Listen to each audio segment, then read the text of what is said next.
Good morning, good afternoon, good evening, wherever you are. Welcome to all of you joining us for Amideast's second session during gLOCAL Evaluation Week. I'm Leslie Nucho, Vice President for Programs at Amideast, and I'm very pleased to be moderating this webinar on building organizational meal capacity. Several years ago, Amideast made a strategic and very conscious decision to build our own organizational and programmatic capacities in monitoring, evaluation, accountability, and learning, a process that will be ongoing well into the foreseeable future as we continue to examine our practices and approaches, not just in project design and implementation, but also in the aggregation and analysis of our results to better understand the effectiveness, impact, and sustainability of our work at the organizational level. At the program or project level, we're seeking to build a broad understanding of what it takes to deliver results beyond program outputs, how we can assess actual impact, the factors that facilitate or impede program sustainability, and the development of effective evaluation tools.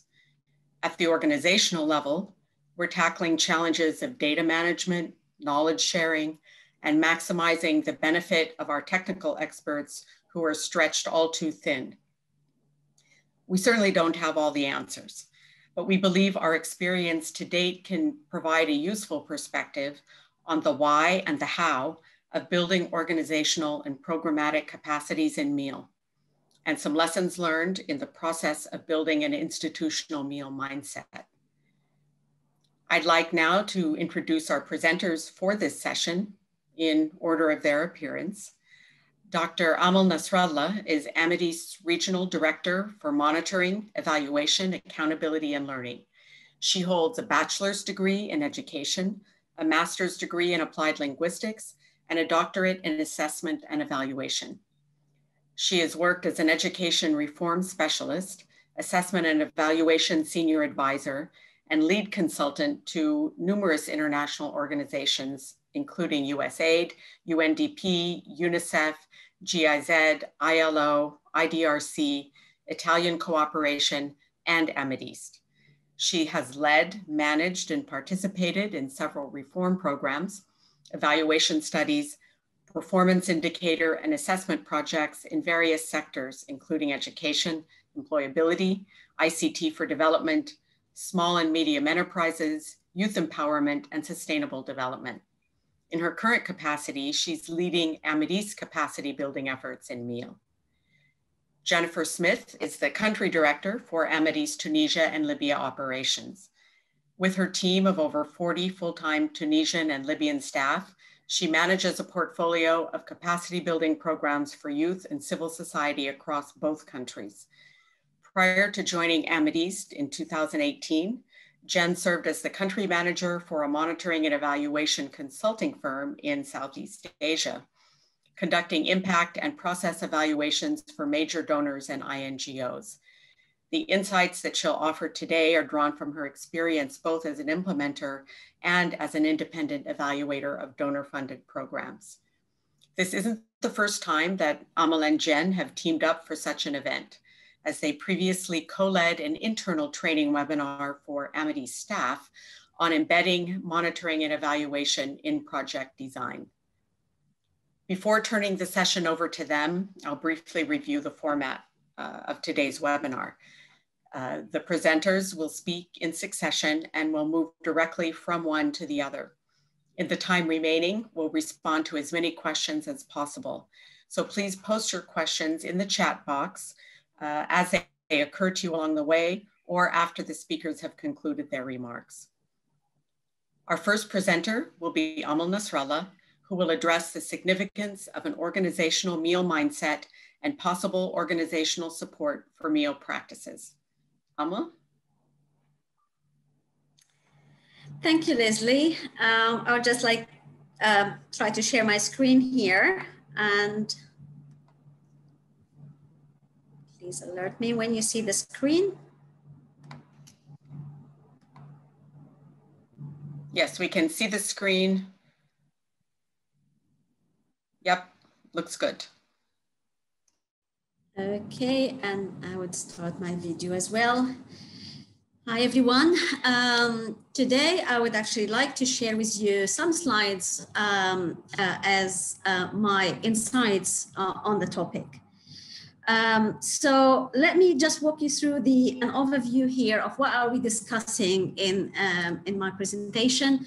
We'll be talking about really why building an organizational and programmatic mindset in MEAL has been increasingly significant.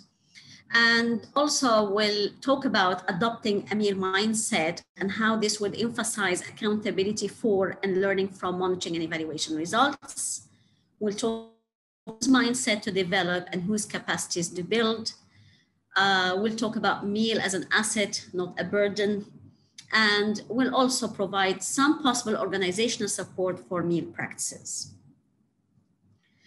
Now, we really have to start with the realization that it has been really some imperatives of adopting a MEAL mindset. Even though that the importance of monitoring and evaluation has long been recognized by scholars, donors, practitioners worldwide, there has been some significant shifts in the understanding of the function of monitoring and evaluation and the significance of monitoring and evaluation over the years. Monitoring and evaluation has to continue to play its traditional role of generating information on the implementation and results of a program or project. But in addition to this, there has been the need to provide the learning for improved management and enhanced decision-making, as well as provide accountability for donors, government, and beneficiaries. The change that happened in the development arena, aid landscape, public and private sector agenda have created a complex context for monitoring and evaluation, as you all know. Such changes highlight the dimension of learning and accountability in response to monitoring and evaluation findings.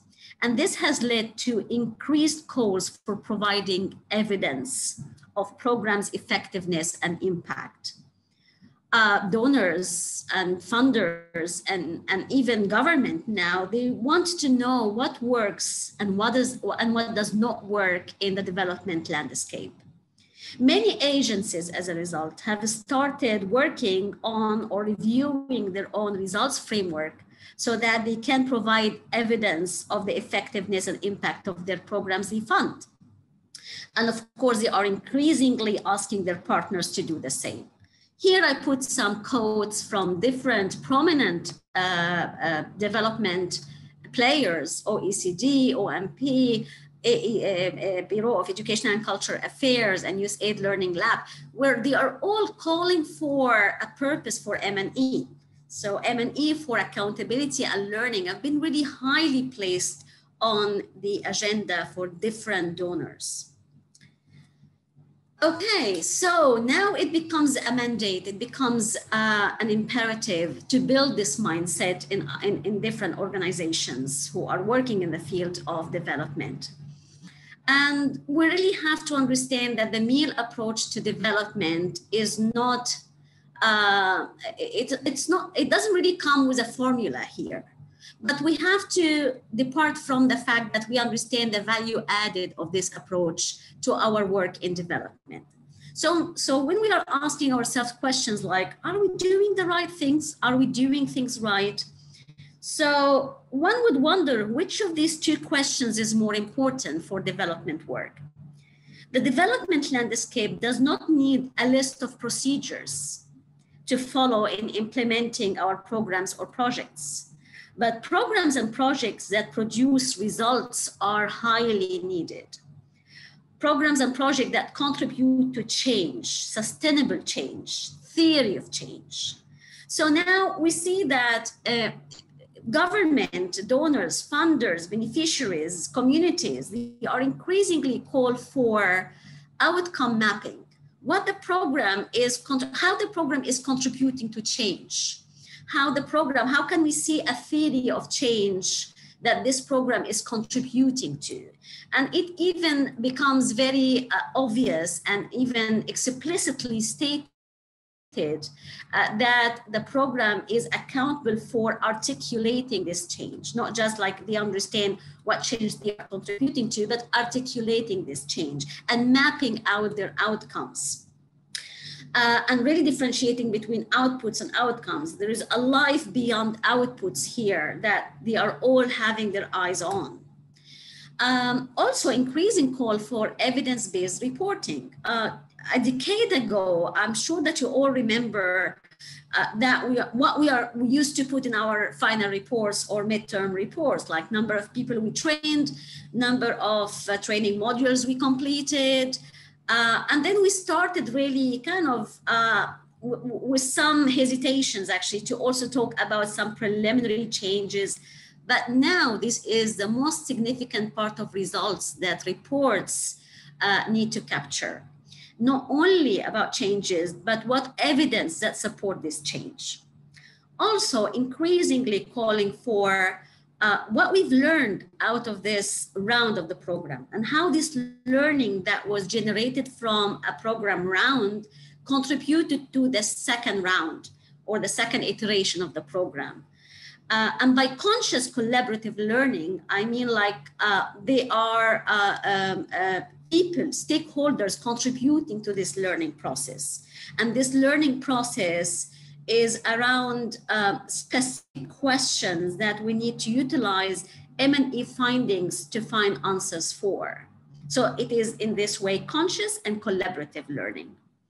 Also calling for upward accountability. Upward accountability is the program accountability to its funders, to its donors, to the government, to counterparts, and downward accountability is to its beneficiaries. So now this is part and parcel of what we are accountable for is the results that we are contractually providing evidence that we've met. And proving all of this does not contradict improving, does not contradict to improve the program in its upcoming iteration and rounds. Okay, so significance of an organizational meal mindset here. What does it bring when an organization adopts a meal approach in planning and implementing their programs and projects? A set of practices need to be enforced. And I was conscious to use the word enforced here. But before even thinking of enforcing it, we really have also to plan how capacities needed for these practices should be built and how these practices will be integrated within the program and the project. So having an organizational mindset of the role of monitoring and evaluation in guiding organization and programmatic accountability and learning, this all could guide our meal practice within an organization. So this mindset guide our meal practice within the organization. Also, this mindset across the organization, across the different level of hierarchy in the organization, it really builds a common language, the language of the meal language, as we say. So when we all refer to results, we understand what we are talking about. We are definitely not talking about number of people we train. We go beyond that. We talk about how we contributed to their performance changes, how we contributed to their attitudinal changes, how the program contributed to their personality changes. So there is a common language here when we refer to meal terminology, like results, like impact. So we use this common language in communicating learning and communicating results across the organization. And this is by default really foster process thinking because it cannot really be waiting for results to be generated. It is a process. So the organization understands that we have to go through a process to generate valid, reliable results. Results that have that really live up to the expected meaning, like what we expect to have, and reliable, that we can build decisions on. So this process takes time And we are thinking of the validity and reliability of this process so that we can have faith in the results the process produces.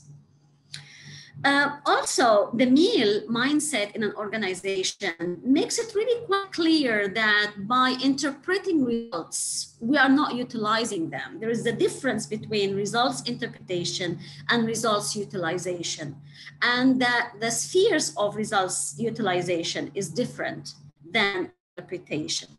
So when we are interpreting results, really turning data into information is one thing, but using this information in fostering decisions about program design or about program implementation or about capacity needed for staff involved in running programs. So this is a utilization of the information generated from the M&E findings. Also, the way we are capturing learning and how we are disseminating this learning across the organization and how this really serve our accountability. Okay, now whose mindset to develop and whose capacities to build? We understand that the organization is kind of a hierarchy and we are not moving in this together. There are people who are very in close contact with the program implementation, and those are the people who are concerned with the generation of monitoring and evaluation findings, using of data collection tools, really conducting the data collection or even overseeing the data collection and generating the findings. So those are the level of the people that we need to build the capacity in this area. But really turning these M&E findings to programmatic information, it might be a different group of people or the same group of people, but it's kind of another level in the organization hierarchy that needs to be involved in this level of capacity and mindset, findings to information. And then how we can use this information to answer specified learning question that the organization is specified either for a specific program or a group of program or across the organization program to utilize the M&E findings to answer this question. There is also another group of people that will solidify this learning over time. So the learning is generated the first time around, but it will be solidified every time we run this program with the different iterations of the program. We can verify, validate, solidify this learning. And there are certain people in the organization are more liable to take care of this level of solidification, learning solidification. And how about dissemination? Because if learning is just like left to the group of people who generated it or who solidified it, it's never gonna go out of them. It needs to be disseminated and utilized across the organization. And how we are using this learning to address our accountability requirements, our accountability as an organization or our program accountability for a specific program or for a specific group of program, or to show our credibility as an organization really yielding results. Okay, so in this sense, meal is perceived, I perceive it actually as an asset, not a burden. I understand that it entails effort. It entails effort and time and dedication on the part of people who are very busy doing other things in the organization. But when we look at it as the asset it brings to our work, the value added to our program, we look at it as an asset, not a burden. Why is that? I would like to share some of my thoughts and insights here that really represents our stand at Amideast. Is that funders often look for of change. We see this really quite often in the perceived RFPs or NOFO, that they would like to have a theory of change submitted with the people who are submitting their proposals.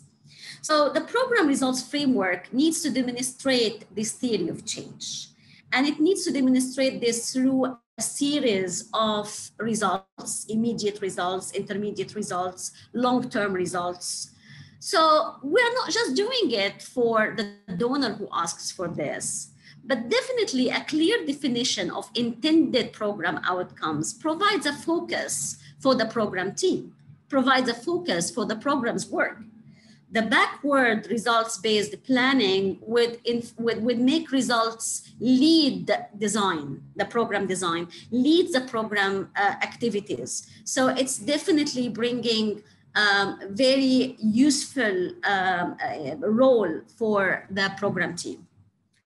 Outcome measurement also, when we are considering the measurement of outcomes, of the program outcomes, this is a room of invaluable information to improve programs and see if these improvements make the intended difference in the theory of change or not.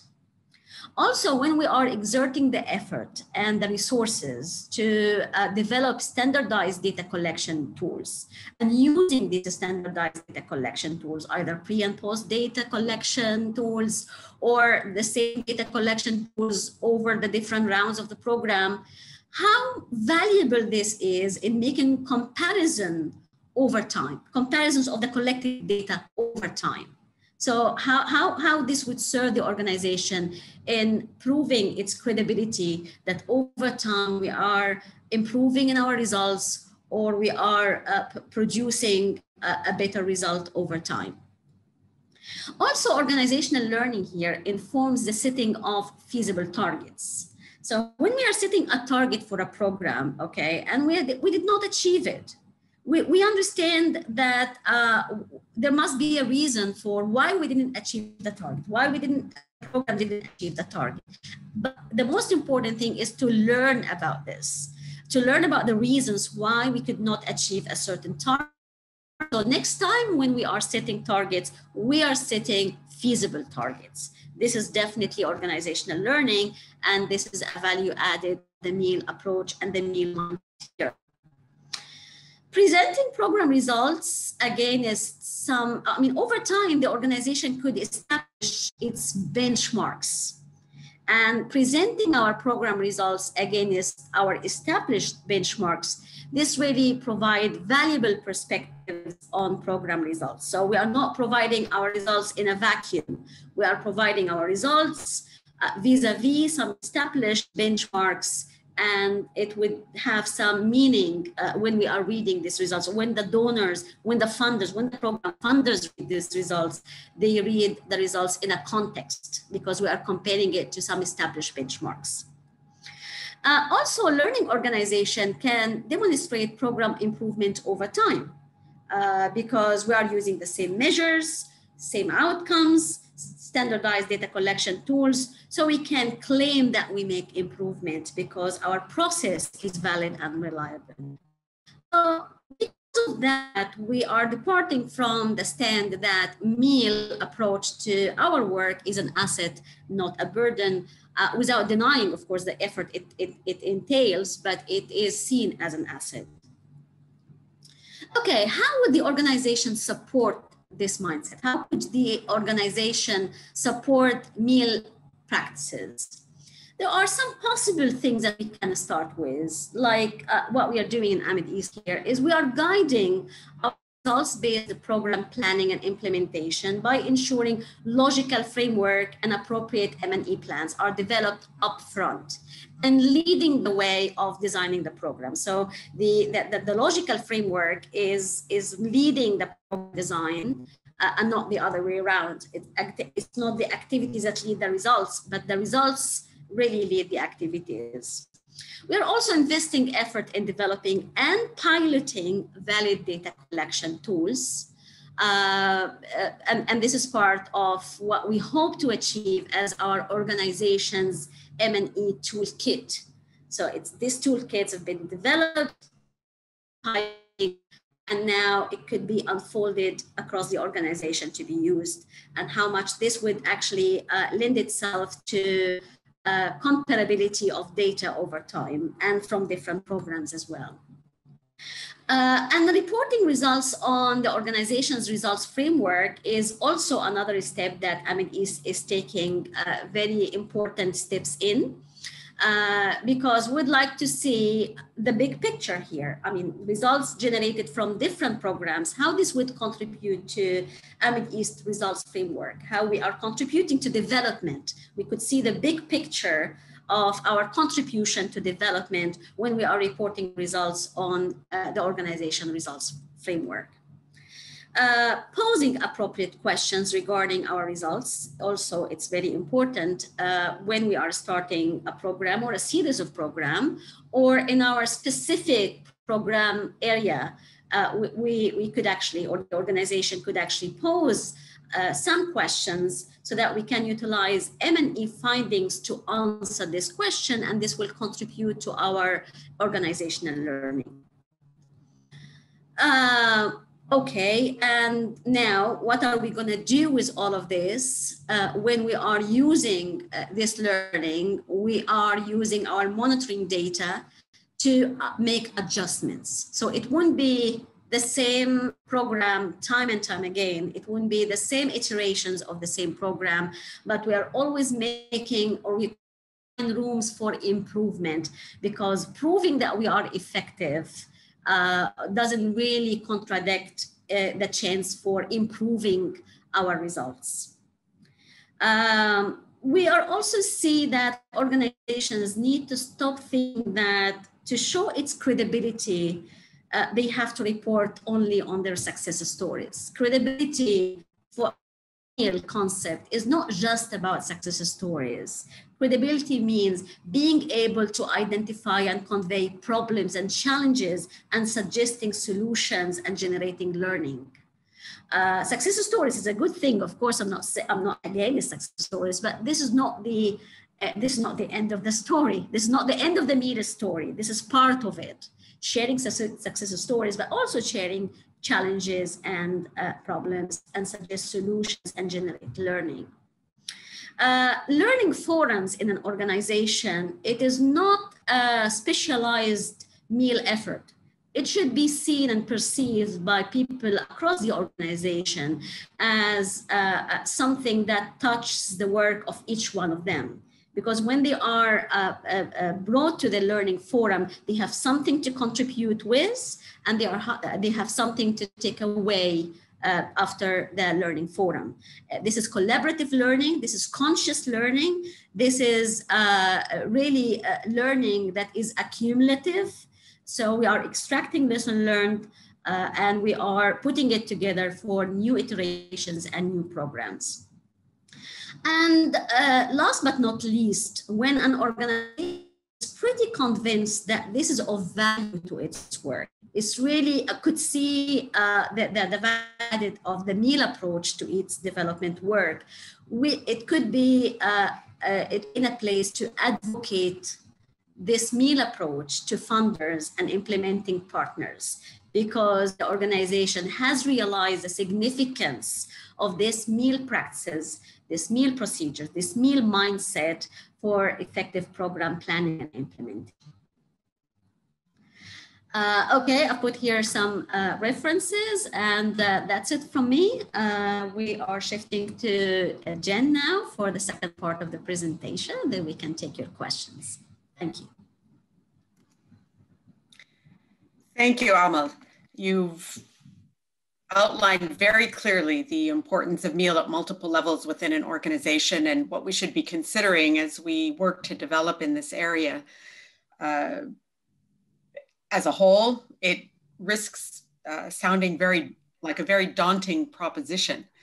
We'll turn now to some practical implications of building meal capacity, including both the challenges and opportunities that influence the process. Jen? Thank you, Leslie, and thank you everyone for joining us today.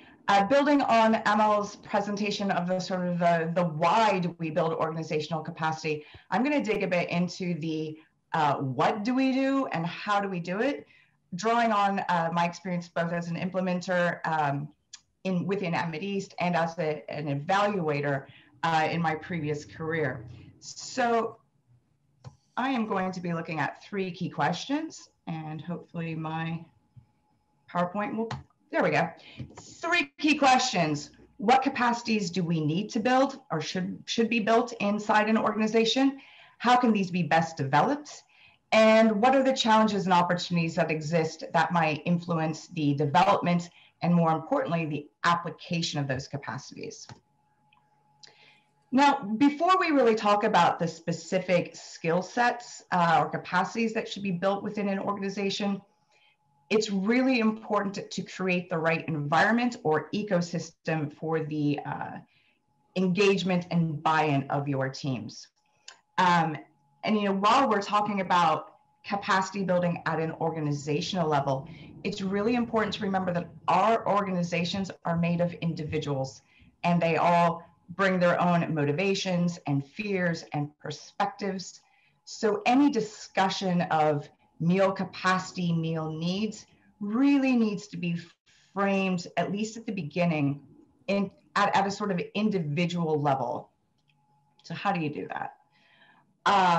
The first thing that needs to be done, you need to demystify M&E. M&E is this incredibly complex, broad body of knowledge and practices and skills. And for a lot of people, it's exclusive, it's remote, it's specialized, it doesn't feel very accessible. So to really embed the meal mindset at every level of your organization, you have to demystify it. I personally have done this by illustrating how we as human beings use M&E in our everyday lives. We don't call it M&E, but we do it. The example I use with my team is, imagine you're training for a marathon, or imagine you have an event at the end of the summer and you want to lose a little bit of weight. So you design a diet plan, an exercise regime, and every week you weigh yourself. And if you've achieved your result, great, you move forward. If not, you adjust. That is M&E. And when you pitch it to your teams like that, suddenly you see the penny drop and they go, oh, right. No, I understand what that is. That is critical first step to getting buy-in. Second, try as much as possible to avoid jargon, very highly technical jargon, and use consistent nomenclature. Now, I know a lot of donors have different words that they use, results or objectives or goals. That's fine. You need to obviously use the language of your donor in proposals, but internally in your teams, try to pick a lane and stick with it. That's really going to help the uptake and understanding and prevent confusion within your teams. The third point, and this is arguably the most important, you really need to untangle learning and evaluation. And what I mean by that is most of our teams have really only encountered the word evaluation or the concept of evaluation in the context of a performance review or a professional work evaluation. And that can be quite terrifying and intimidating for them. You need to illustrate that project or program evaluation is not the same as assessing an individual's performance.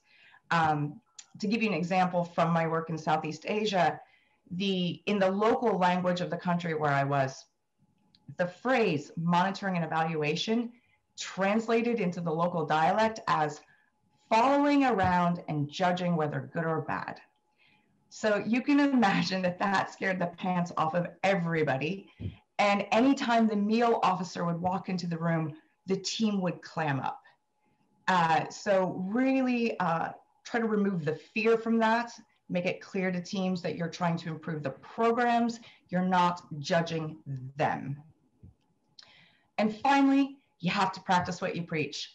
You as meal leaders, team leaders, you need to model the behaviors you want to see in your teams. Encourage them to make mistakes. Humans really only learn when we make mistakes. There will be no learning if there are no mistakes. So encourage them to make mistakes. When something doesn't go as well as you wanted it to, sit down with the team. Okay, what could we have done better, differently? How can we ensure this doesn't happen in the future? Share your own weaknesses with your teams. Model that. They need to feel safe in order to really engage in the meal process. Now, while you're trying to cultivate that environment that's conducive to a meal mindset.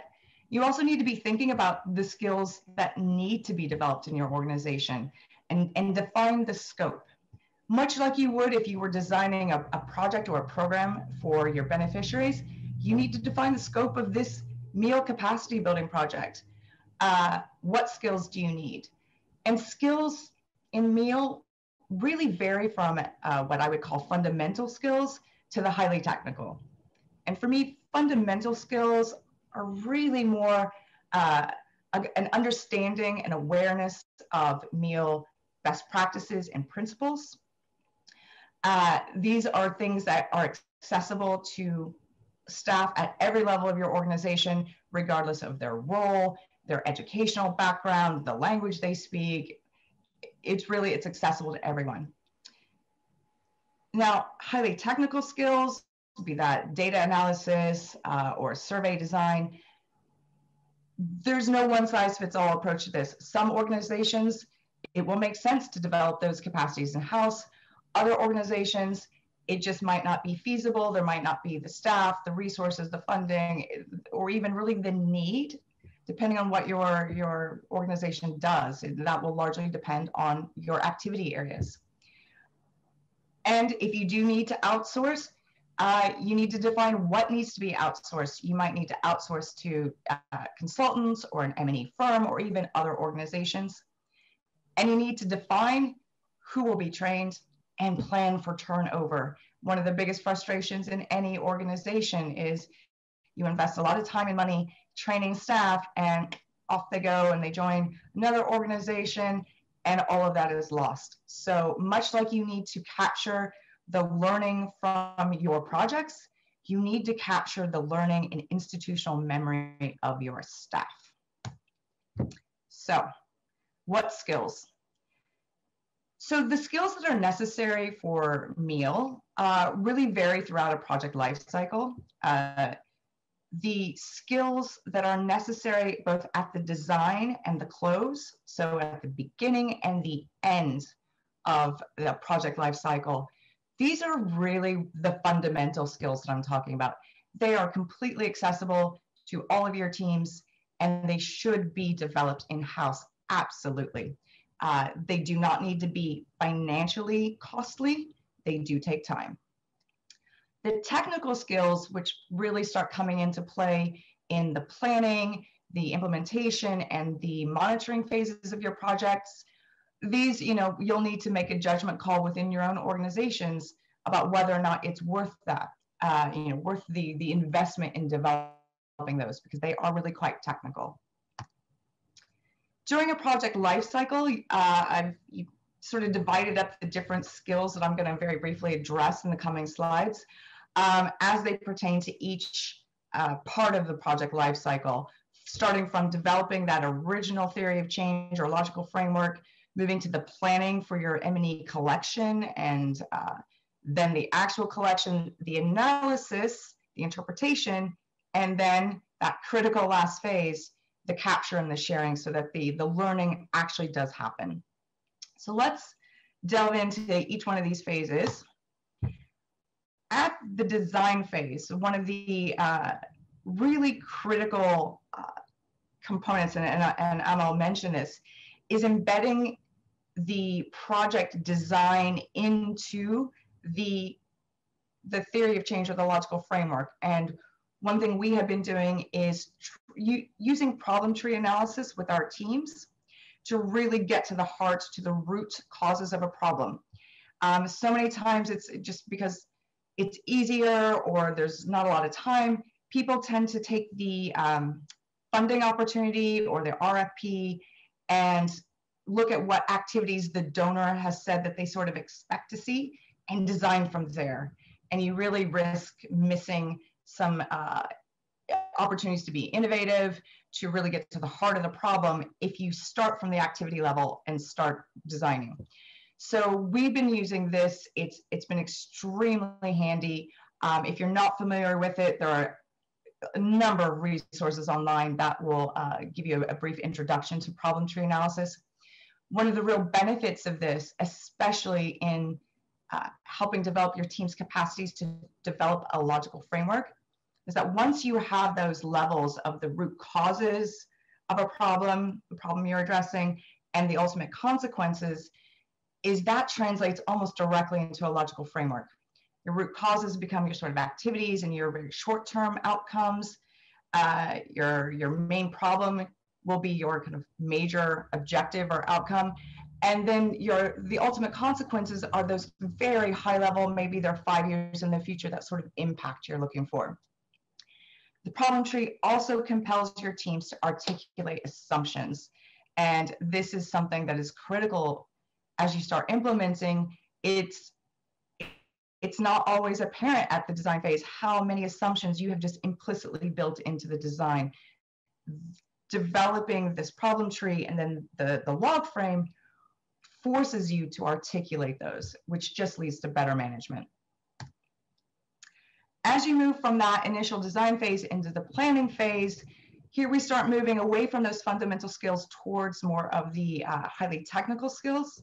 But your teams do need to know how to develop an M&E plan. They need to at least be aware of, even if they are not experts in, different types of data. They need to understand the difference between quantitative and qualitative, primary versus secondary, the reliability of the sources. They need to understand how to establish the frequency of data collection, meaningful measurements over time.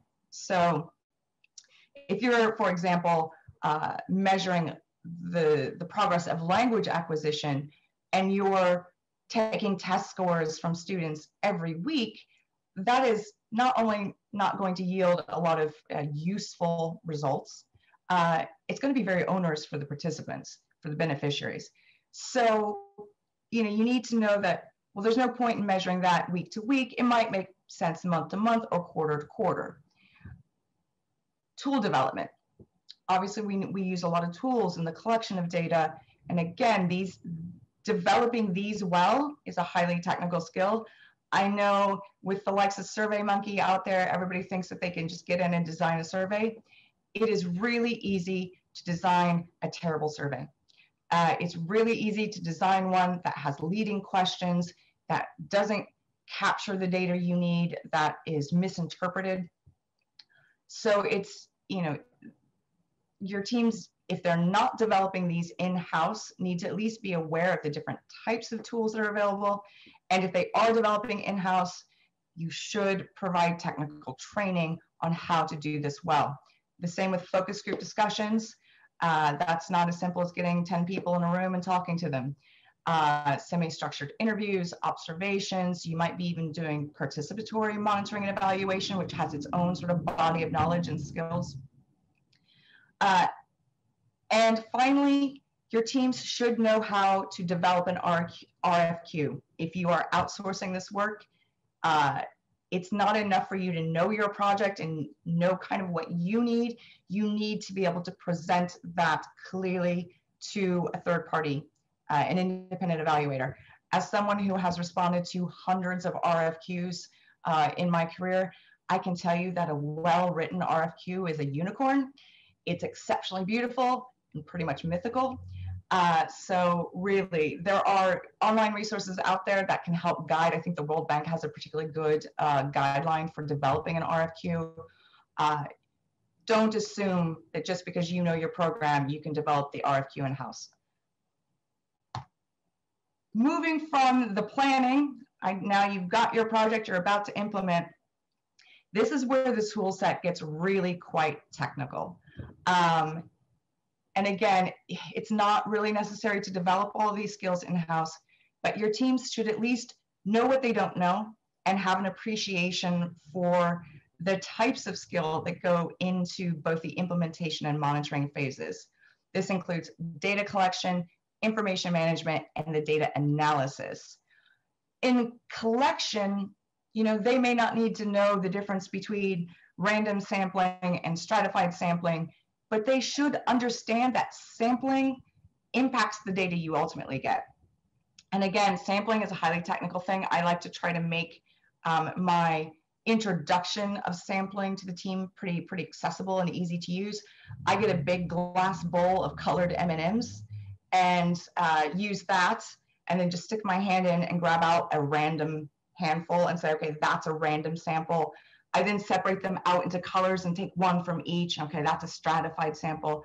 Again, there are very simple, not financially onerous ways to help your teams understand sampling and some of the more technical aspects of data collection.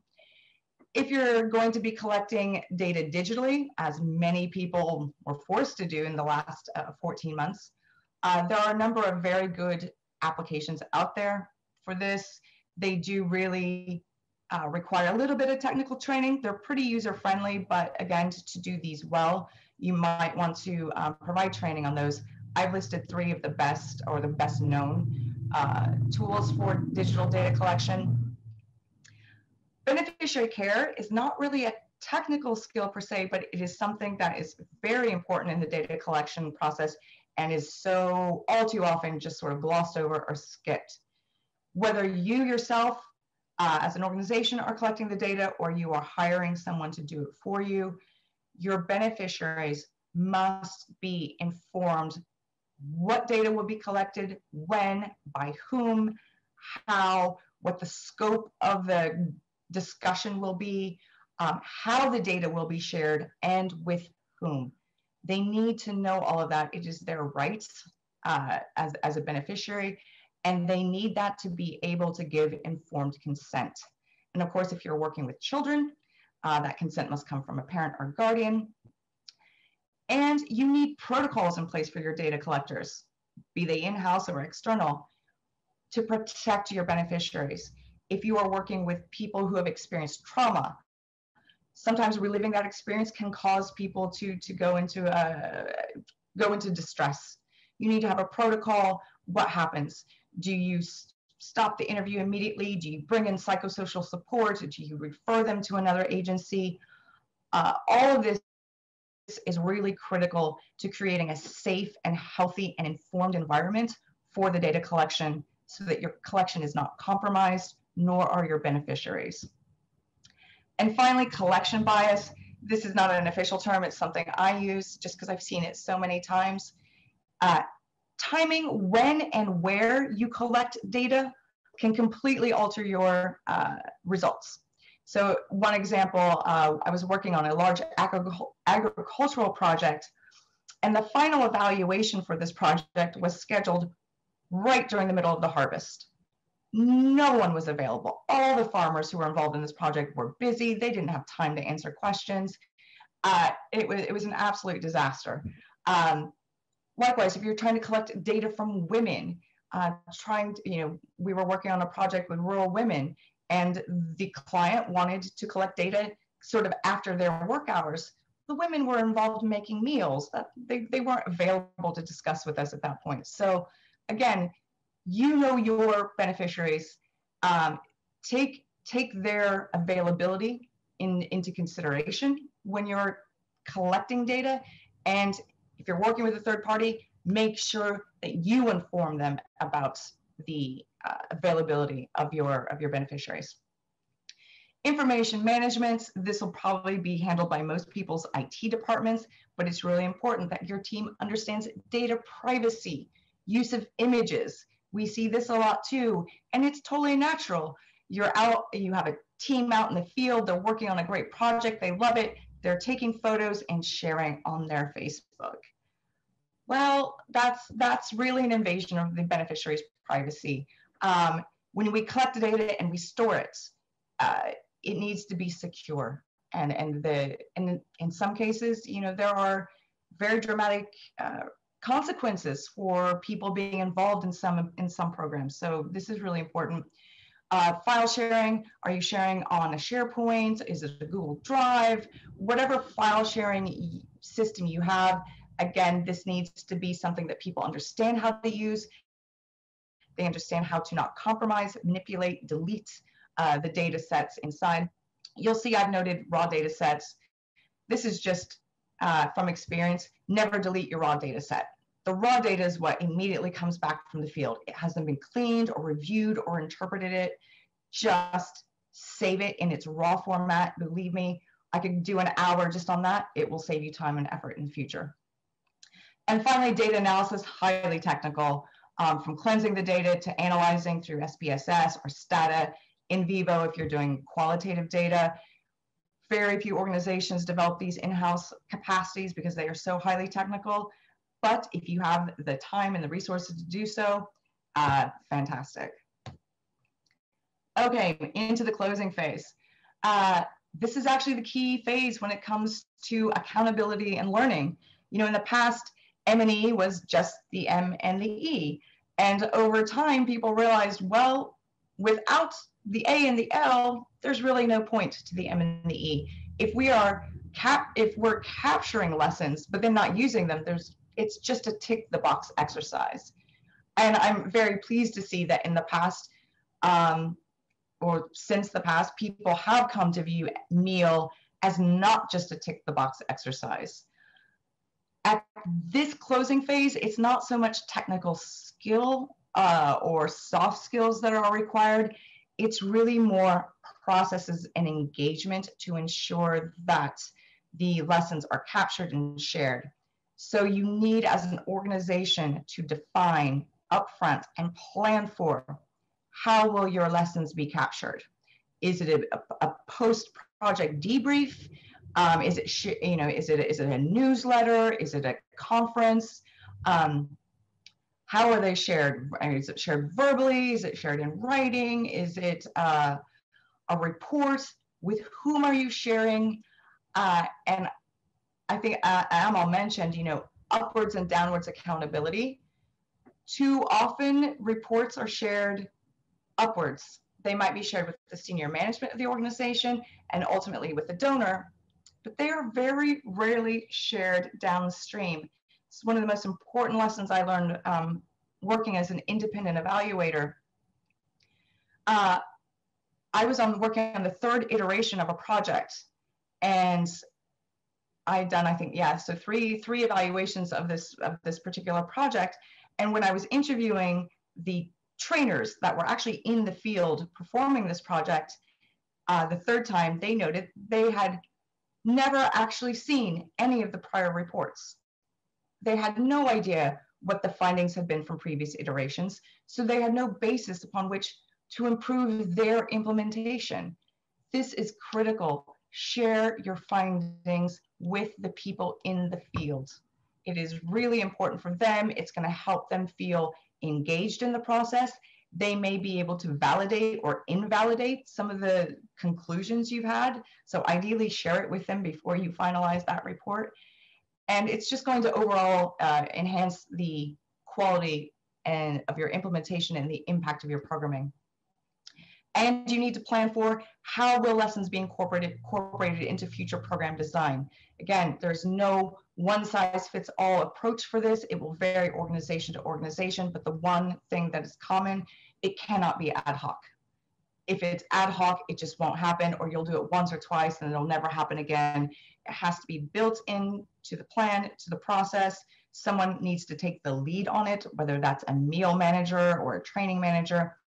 And it's got to be clear and easy to use. That will ensure that people don't find the process onerous or burdensome in any way. And again, we're trying to get to that point where meal is an asset, not a burden. Opportunities to build meal capacity.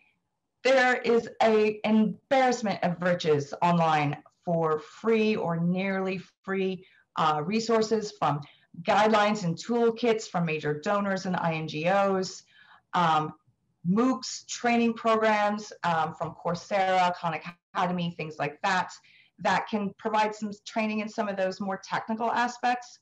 Survey design, data analysis, those are exceptionally useful. And of course, there are meal communities of practice and online forums that are open to any number of people. We can get online, talk to practitioners, share experiences, get ideas. But while you're out there in the world looking externally for these resources, please don't forget to check your in-house capacity. And it might be somewhere where you least expect it. You might have someone in your HR team who is a whiz at survey design. You might have an accountant who knows SPSS inside out and backwards.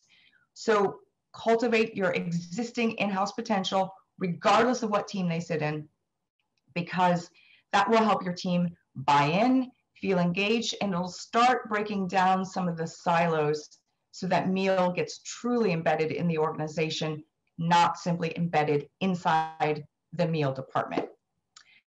And finally, never miss an opportunity to build in a meal activity into sort of an informal gathering, whether it be social or just a team meeting. We've, in some of our team meetings, we've done sort of mock interviews with each other. And Couch is a very fun, like, get to know each other, but it does actually help people practice interviewing. And then we reflect back. Did you get the information you needed or you wanted? What could you have done better?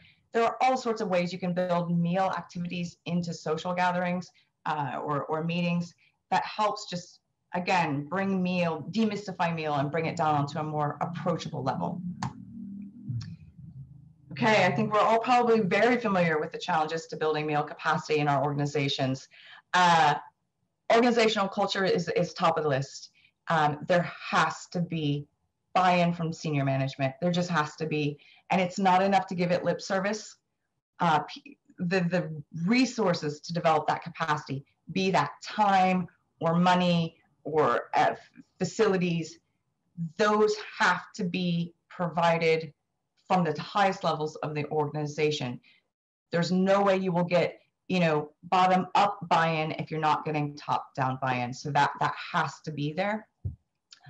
The second biggest challenge, and we see it a lot, the meal team sort of sits in a silo working by themselves, and occasionally they get called in by a project team to review an already developed log frame or review some results. But they're not cross-departmental. They sort of sit in a silo. That is not the best use of them. You're not going to get the full benefits of embedding a meal mindset in your organization if you keep your meal teams set aside. And finally, one of the biggest challenges to developing is it's a big process. Developing meal capacity is much like designing a project for your beneficiaries, right? You have to devote that same level of attention and detail to this. Your organization is your beneficiary in this case. So the temptation is, well, we can't do it, perfectly or exceptionally well, so we're just not going to do it at all. Don't do that. Don't let the perfect be the enemy of the good. Get out there, try things, fail. Those are great ways to model that mindset with your team. We tried that, it didn't work. What can we do better? It will be an iterative process. It is, as Amal said, it is resource intensive, particularly in terms of time. It is an investment that will absolutely, without a doubt, pay off. So with that, I'm going to turn back over to Leslie, and we are going to start our Q&A. Thank you, everyone. Thank you, Jen. It's still daunting. There's so much in there, and I know that we're grappling with it internally. It's M&E or full-blown meal is usually a very integral part of very large funded programs. And none of us have problems focusing on it there when we have the staff, we have the donor resources, the donor funding to invest in meal. It's a lot more challenging, as we've certainly experienced, to broaden our meal practice, to include it in smaller projects where perhaps funding doesn't permit a meal specialist, or to proprietary ongoing programs that the organization runs. And often there, it's really very tempting to skip it. There isn't time, there aren't the people. Just get right on with implementation. And it's clear that we lose a lot in that situation, especially at the organizational level, These programs all have different models. They may have different results. We can learn a lot from looking at those results, and yet I think it's very difficult to get to the point where we're doing it very consistently. Do either of you have recommendations? I think certainly I know our Amideast colleagues on this webinar share this, and I suspect most others do as well. Our resources are short. They're always insufficient. How, practically speaking, if you don't have the meal infrastructure already, how can we start building it, recognizing that you need the senior level buy-in and support, but in a practical way, how do we start broadening what is very well embedded in the well-funded programs to all of our programs? I think a critical first step is sort of how I ended mine, is don't let the perfect be the enemy of the good. If you have a small little proprietary program, it doesn't have funding, there's no space really to do proper M&E, get out there and collect some data, collect something. Even if your survey is not perfect, even if it's got a few leading questions in there, just start, make a step. That's the first point. A lot of organizations have sort of time set aside for professional development of their teams. Okay, maybe set aside some time. You can do a survey design course in about an hour or 2 hours. Do that. It's a simple, easy step forward. I would like also to build on what Jen has said. If we are actually also bringing a context to this survey design and data collection effort by really trying to get out of the output comfort zone, like really having the results beyond the output comfort zone, at least one performance change that will get them really interested to see how much the program has led to this change. Like if we can just like get them to get 1 mile, you know, like really extra mile, one performance change, trying to monitor this performance change throughout the program so that it would be some internal interest on the part of the program team to monitor these performance changes or to evaluate it towards the end or track it throughout the program. So this is at least providing context for the kind of data that they are collecting and hopefully building this intrinsic interest in the value of their program. Yeah, I think that's a really important point because especially in larger organizations like Amideast, we have, you know, hundreds and hundreds of staff in the field. They don't always, you know, they might be focused on one tiny little sliver of what we do. They don't see the bigger picture. And it can be difficult to maintain their interest and motivation in what they do, especially if they're working on a program that sort of just has many, many iterations, just keeps rolling over. And in their minds, it's just like, yeah, we trained, you know, 2,000 people this year, 2,000 people next year, but they're not seeing the impact. You know, that day-to-day operational side is not, frankly, it's not super inspiring in the long term. But what is inspiring is when some of those beneficiaries go on to become ministers or they get an amazing scholarship. That makes the team feel good. That makes them want to engage. Impact, demonstrating impact inside your organization is just as important as demonstrating it outside. That's right. And also this is at the heart of development. I mean, people who really decided to work in the area of development, this is part and parcel of their interest, is to see change in people, you know. So they made a decision, they made a career choice to join development. And this is at the heart of development, is to see change. So we're trying to show them how we can map out this change and how we can collecting evidence that this change is happening, and we are collecting data and evidence for this change. Thank you. We're a small group and you all now have the ability to unmute yourselves. I also note no one has posted questions in the chat box. You're welcome to do so. You're also welcome to unmute yourself and ask a question verbally. And if you planned for an on-camera event today, to turn on your video. If not, that's okay too. And while you're thinking about that, looking at evidence, as you just mentioned, Amal, and looking at tracking outcomes, looking for performance change is certainly doable within a period of performance. What I struggle with is impact, which often doesn't become evident until years, possibly years, after a program ends. If it's a funded program, you might not you certainly don't have funding anymore. You might not have staff anymore who were familiar with the project, who were engaged during the period of performance.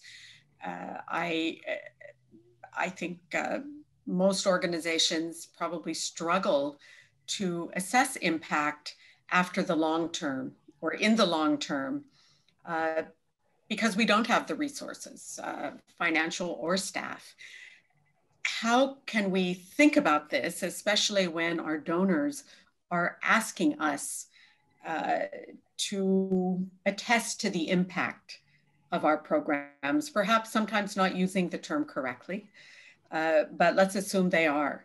How can we get at impact, which is often long-term, when we have only short to medium term ability to actually collect that evidence? So I used to do some work with GIZ, and they are actually very good at building in tracer studies, longitudinal studies of their programming. So in a current period of performance, there would be budget set aside to conduct a tracer for people who left that program 5 years previous. If the donors are asking for it, the donors really need to provide the resources to conduct it. It can't be something that's just solely on our shoulders. There is a major stumbling block, and I don't think any organization has found a good answer to this. It's hard to keep track of people. If you've done your training well, they've probably moved on to a new job or maybe moved to a new place. They don't have the same email. They don't have the same phone number. Actually tracking them down is probably the hardest part. So I think, expectations need to be set about, you're just not going to find 100% of the people you want to, or get the sample that you wanted. You might only find the people who stayed in country. Well, that's skewed, but you have to work with what you have. I really have two strategies that I used, and it proved to be kind of like working in some context, actually. Mapping out impact in my theory of change, articulating how impact could be measured, even if we don't have the resources all the time and so on. But this could be quite encouraging for the donor, because now I did the job for them. I thought about impact, I articulated it, and even provided means to measure it by really providing some possible indicators for the impact. And then, of course, we will say that because the program really ends by the intermediate results. So if resources are available, impact could be measured in these ways and could be traced by really trying to find measurement of these possible impact indicators. Although I will be very much reservative, really, in stating that it's a one-to-one, it's kind of a cause and effect, because the program needs to establish a statement that we are just contributing to an impact area. So it's not like a cause and effect, but we are contributing to this area. So if it is a work enforcement, like really employability program, so we are working in the employability impact area, or the labor market impact area. So we are contributing to all of this. But stating, just like quite often, I found that by really developing some possible indicators under the impact, it could be inviting for the donor to try to trace this. The other strategy that I found really working also well is when we are trying to utilize on the program alumni for a different reason. Like, you know, we are inviting the program alumni to take part in other programs, not necessarily the same iterations of the program, but we are utilizing them or relying on them as possible human resources for a program. We're inviting, and then we can collect data from what happened in their life since they left our program. This could be some anecdotes that could be captured formally, could be captured informally, but these are actually some anecdotes that we picture them as our alumni, so we can actually have a brief about them, and this brief could testify to the program impact, because you are in their bio, you mention which Amideast program that they participated in, and where they are now and where they were before, and the contribution of the knowledge and the skills that they developed through this program. So in a way, you can capture anecdotally, you can capture the impact of the program. Of course, you are inviting 1 or 2, 3, 4 maximum alumni. This is not a big sample to draw conclusions for, but there are good stories to share as examples of possible impact if we trace it formally. Thank you. We have a question directed to Jen. What would you tell an organization that engages a third party to conduct program evaluations rather than engaging the meal team? Especially when it's not a donor requirement to have that third party requirement. Abu Bakr, I don't know if you want to elaborate on that. Jen, are you able to answer? I think so, but I want to make sure I'm actually answering the questions being asked. What would be my advice or guidance to a third party? Is that the question? The question is your advice to an organization that relies on, I think that relies on the services of a third-party evaluator rather than the skills and expertise of its own meal team. Is that correct, Abu Bakr? Did I interpret that correctly? Okay, we'll hope that you did. So what I would really suggest is, again, focusing on creating the mindset in your organization and developing a few critical skills, how to develop an RFQ, how to use a problem tree to design your program from the beginning. Because of course, you're not going to bring in a third-party evaluator until your program is designed already. And won or funded. So build that problem tree and logical framework creation capacity inside your team, and build an awareness of the types of data and things that are out there, and then give your third party the most detailed RFQ clear as you can, and provide them with as much of the project documentation as possible. They need to know who your beneficiaries are almost as well as you do if they are to collect the kinds of data that you want.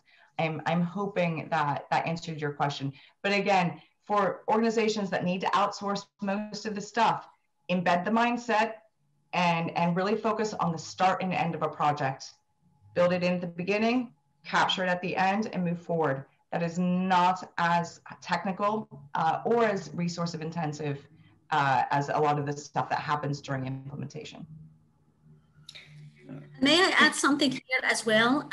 Quite often as an external evaluator, I find that when I'm really doing an evaluation for an organization whose meal team, or even whose staff, whose program understand what they should document throughout, how they should monitor data throughout, so that they are ready to present these documentations to the external evaluator. This make their life really a lot easier than if you're working with an organization whose staff don't know throughout the program, how to document results or monitor. So it would be really very kind of scattered documents, not complete documents. And even like the data wouldn't be kind of complete or cleaned. So it really adds to the work and facilitates the work of the external evaluator. There's a question from Nuha actually that I'd like to just jump in, and just because we had to do this in Libya during the pandemic, and in fact, being based in Tunisia and implementing in Libya, we often have to do remote data collection. It was a real challenge. Interviews, we were trying to conduct a massive survey across our beneficiaries, and it was meant to be collected on tablets. In person, we couldn't get there.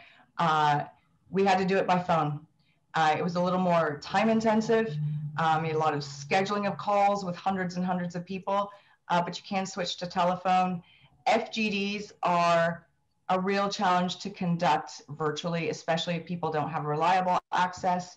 What we were doing was finding co-working spaces and places where beneficiaries could go outside of their homes that were safe, had reliable internet, that could, you know, take part in a conference, a call like this. Did we always get the representative sample? No. The best you can do in a bad situation is account for the kind of bias that might introduce into your results, and just account for that when you interpret.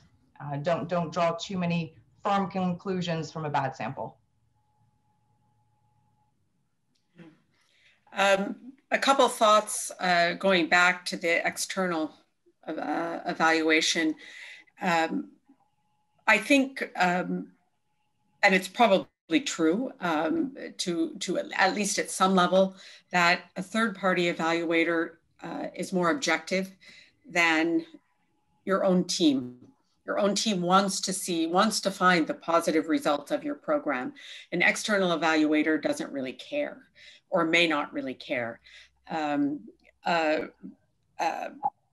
A danger that we certainly have experienced is that the external evaluator, either because they didn't have the documentation and all the project details, as you both noted, or because they didn't read it or came with their own preconceived notions, have on occasion come in and evaluated or sought evidence for results that we did not plan for, that we didn't intend, and I mean, honestly, produced an extremely negative report that had nothing to do with the real program work. And so when there is an external evaluator, knowing when, I think, and where to cross, if there is a line, not to influence their assessments, but to make sure that they really have all the details, they really understand the project, so that their evaluation is appropriate and relevant for the program and for the results that program was designed to produce. We have a couple questions on resources. I think to guide new practitioners in meal for their own self-study, for graduates in the field to promote their own learning and to advance in the field. I know, Amal, you have some resources at the end of your presentation. I believe that this presentation, the recorded version, will be available. And so those resources will be evident there. I don't know if there's another way, if there's something that you want to recommend specifically, either of you or others on the call, or if there's a way of sharing your recommendations with this group later. Well, a couple of recommendations here, like on my list of references, there is the how to note. It's a USAID publications on how you're developing the program theory of change and logical framework. And I believe like all the fundamental understanding of AMIL approach is on this reference. It's a USAID publications, and it's online as well. It's called How to Note. How to Notes actually, and this is I think for logical framework and theory of change. Also, you have the USAID Learning Lab. The USAID Learning Lab has really very good guidelines and tips and advices and learning, because they are really quite concerned about really generating learning. It's called USAID Learning Lab for that purpose. That you will find also some good sources under this, under their website.